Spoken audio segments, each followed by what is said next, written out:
Well, hello there. So are you ready to investigate polyvagal theory for voice, for communication and speaking? What? Polyvagal theory was developed by Dr. Stephen Porges, and it's a modern nervous system theory that looks at adaptive strategies that we have as humans for dealing with, for example, threats. So an adaptive strategy might be running away or fighting or freezing or befriending and connecting. Polyvagal theory is viewed, certainly within trauma communities and somatic therapy communities, as extremely important and very accurately describing the kinds of states that we move into as human beings around each other, but also in response to trauma. It's a very powerful tool for looking at what am I doing? Why am I doing it? And what can I do to shift that? So let's just say if you're a habitual fighter, which would be one of these adaptive strategies, how can I regulate this nervous system and then end up more reacting from a place that is connected and regulated and more suitable to the circumstance? In other words, more useful than just going straight to the fight. It's important to add, however, that from a neuroscientific point of view, there's some dispute about the nervous system branches that are described in polyvagal theory. But from a clinical point of view, polyvagal theory is highly respected and super useful, and you're going to see why. In this video, I'm describing polyvagal theory from a communication perspective. I'm not sure that this has been done before, but I use this perspective in my clinical practice around communication, let's just say issues, and when I'm working with groups and so on. And it is such a powerful tool for working with whatever your default patterns are in response to life, in response to communicating to other people, and being able to shift those and regulate them, and especially be able to choose, again, where are you coming from when communicating with other human beings? And so learning to move out of anxiety or fighty patterns or ones where you freeze into ones that are much more connected and grounded and stable, and ones that really create positive outcomes wherever we go. So welcome to polyvagal theory for voice. And why is it important? One is to begin to identify whatever your nervous system patterns are when speaking, when communicating with others. Like what happens when you're standing in front of 100 people inside your nervous system? Are you moving into fight or flight? That can be incredibly useful because then we could look at regulating the nervous system back into a state of calm, groundedness, and so on, so that we can communicate accurately, but also with warmth, with a sense of panache even,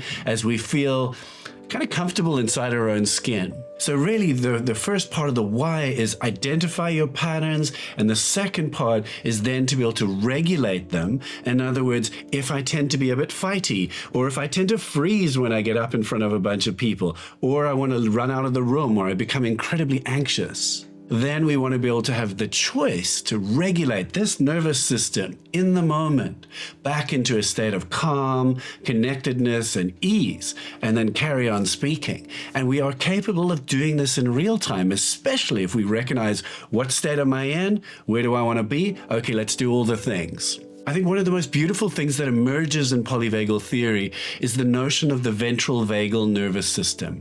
This is this feeling of, I feel at home in myself. I feel warm, connected, mindful, present, loving, just at home in my being. Ventral vagal nervous system. It's like your feeling of total safety. And I would say we should carry this as our kind of North Star, our guiding light of the nervous system state we want to be in when we're around other human beings. And we all know what it feels like to be at home inside ourselves. But the question is, are you like that in front of 50 or 100 people when you need to speak? Are you like that in front of that family member when we need to go there and talk about something difficult? Our ability to find and navigate towards ventral vagal, towards safety, is just one of the most incredible gifts we can give ourselves. Is if I'm feeling dysregulated and weird and too much and I just want to run or fight or whatever, fine, we recognize that. Is it useful to the circumstance? Is it useful for me to be in this state? If not, what are we going to do to get into ventral vagal? So at home inside ourselves that we can express exactly what we want to and trust that the words will come out perfectly. each time from within ventral vagal. So how are we going to work with polyvagal theory practically? The first place to start is with these default threat responses: fight, flight, freeze, and fawn. Fight, we all know it. It's when we get angry, irritated, whatever else it is, and it's an important state. We need to be able to fight. We really do. It's important.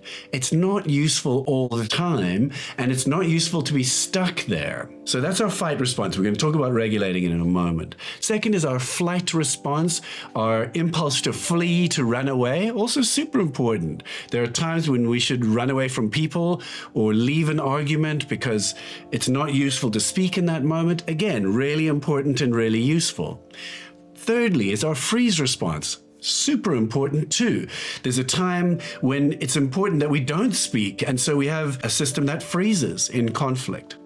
Now that can be useful, and it might have been very important to our survival at some point, but many people that I work with have got a freeze response stuck in their system, where they freeze when they need to speak, or they freeze in front of people. Another example of the freeze response is becoming tongue-tied and dizzy and dissociated, unable to speak coherently. And so I often see that people have embedded freeze responses in their communication system. The fourth threat response is the fawn or pleaser response, also called tend and befriend. That's where I'm going to look after everybody else and make everything nice in order to de-escalate the conflict, in order to make it safe. But often this involves self-betrayal or even lying and saying everything's fine when it's not, and looking after everybody else, but not actually looking after ourselves. So do you tend to fight, flee, freeze, or fawn, or a combination? Many of us have got hybrid versions of this or do different things in different situations. I certainly have been a bit of a freezer, been a bit of a fawn, bit of a fleer, bit of a fighter, but not so much. We all use parts of these defensive strategies, but many of us default to a few of these. So which of these four strategies do you tend to use? Please drop that in the comments, share, and let me know. How much time do you spend in ventral vagal versus the threat responses, especially around other people? To what degree do you feel anxiety and when? And so if you're public speaking, are you going into anxiety, or can you find your way into a settled body, an open heart, and a clear mind to be able to speak with authority, clarity, and a kind of magnetic warmth? We're not going to go in this video into strategies for regulating out of these states, but the beginning is to note the state. Where am I going into a threat response? If it's not serving me, find my way back to ventral vagal, find my way back to safety. Because really the promise of this work, and the objective, if you could say, is whether you're speaking to 1,000 people at a giant conference, or doing a TV interview, or a YouTube or podcast episode, or talking with a family member, is the ability to move into and choose to be in a settled nervous system where you feel deeply comfortable in your own skin, where you can totally trust that the right words will come out. You don't need a filter because you're in you and settled and grounded, but sharply present, but warm and heart-centered. That is the promise of this work. I'm really grateful you made it to the end of this video. Do comment and let me know how this landed, and please like and subscribe. And if there was one thing I was to wish you, it would be infinite safety in your body as you interact with other human beings for all time, as I wish that for me too. Take care. Much love.